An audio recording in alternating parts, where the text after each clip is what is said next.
So even if Donald Trump, and I know he's now claiming he doesn't want to replace Jay Powell, even if he did, even if he could, wouldn't that person in Powell's seat be kind of a sitting duck in an impossible situation?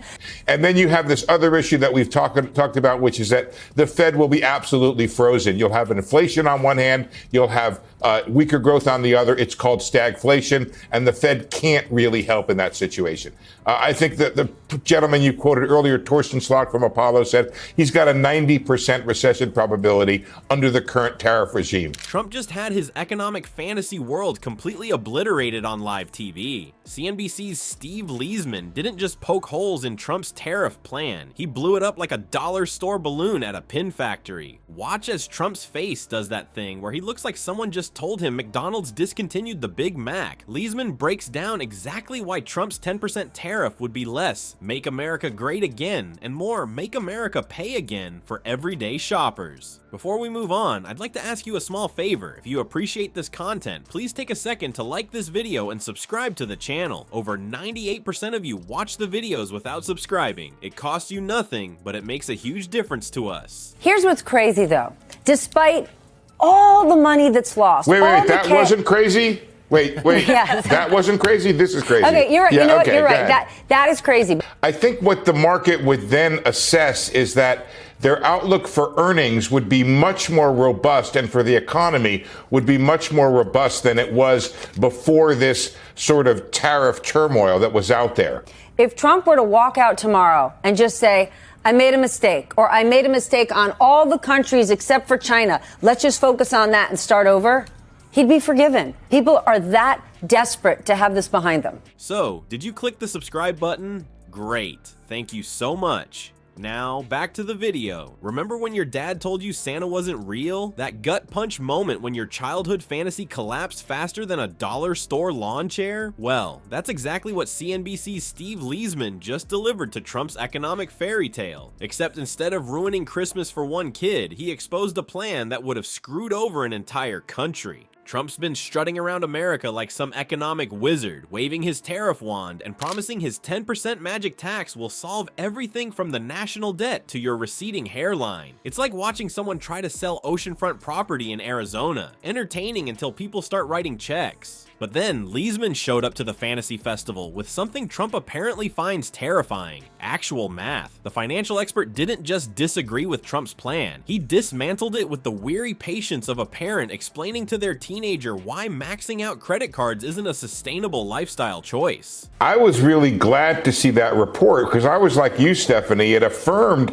my sense that the White House had given 4 or 5 different types of guidance today. If we go back to 50 or 60, that's no relief at all. Even if we go back to the 10% across the board, the market really hated that as well. And I think there was a bunch of relief. And look, whatever the market does right now, we're still down 8%.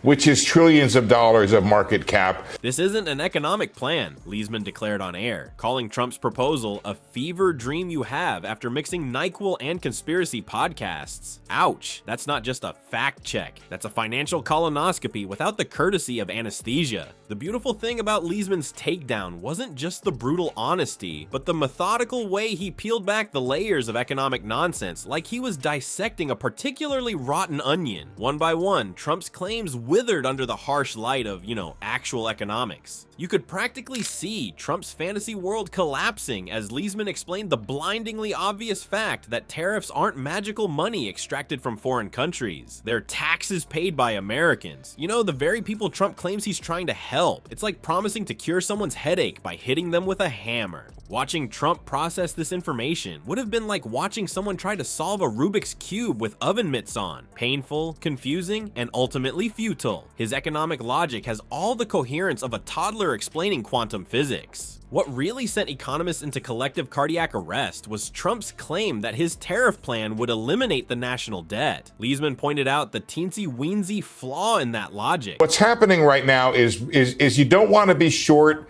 this market because of the fact that the president could put out a tweet that would be positive, and that then they could focus on the things that they really thought they were going to get, which was a really nice tax bill for them and some deregulation. Those are the things the market really was kind of banking on when it came to the Trump administration, which was the previous tariff regime. So I would just say that what's happened right now is that it is pretty pervasive on the street that if this tariff regime remains, there will be a recession. Namely that this is a man who added $8 trillion 0 cents to the debt during his first term. That's not just moving the goalposts, that's pretending the entire stadium doesn't exist. The economic consensus around Trump's tariff scheme wasn't just negative, it was apocalyptic. Experts agreed these tariffs would tank the economy faster than Trump tanks marriages. That's not liberal bias, that's mathematical reality. Because tariffs, as Liesman accurately pointed out, don't bring jobs back, they bring inflation and confusion. Kind of like how hiring Rudy Giuliani doesn't bring legal victories, but does bring press conferences at landscaping companies. What Trump presents as an economic revolution, experts recognize as the financial equivalent of trying to put out a fire with gasoline. Sure, something's happening, but it's not what you promised, and everyone's worse off than when you started. The real victims of Trump's fantasy economics wouldn't be foreign countries or deep state bureaucrats. It would be everyday Americans suddenly paying more for everything from baby formula to smartphones.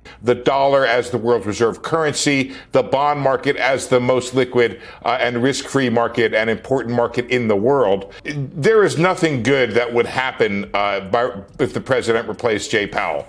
Not only would it, over the long term, undermine the U.S. financial system, what's interesting is they're talking about this gentleman, Kevin Warsh, a former Federal Reserve governor, who's about what they would call about the hardest money guy I know. Trump's plan is essentially a nationwide tax hike disguised as patriotism, like getting punched in the wallet while being told it's a freedom massage. Perhaps the most stunning aspect of Liesman's takedown was how effortlessly he contrasted Trump's economic promises with his actual record. It's like listening to someone who burned down your house promise they've got a revolutionary new approach to fire safety. At some point, you might want to consider their track record. The tariff talk isn't just wrong, it's dangerously misleading. Trump's plan would ripple through the economy like food poisoning at a wedding buffet, starting with consumer goods and ending with everyone feeling sick and wondering who to blame. What's particularly striking is how Trump's economic proposals consistently benefit one demographic: people named Trump. His policies read less like economic strategy and more like a personal ATM password. So that's Trump's economic masterclass for you, completely obliterated by people who actually know what numbers mean. And when Wall Street heard Trump's brilliant plan, the market immediately started convulsing like a Victorian child hearing jazz music for the first time. Investors were literally clutching rosary beads and whispering, "Not again."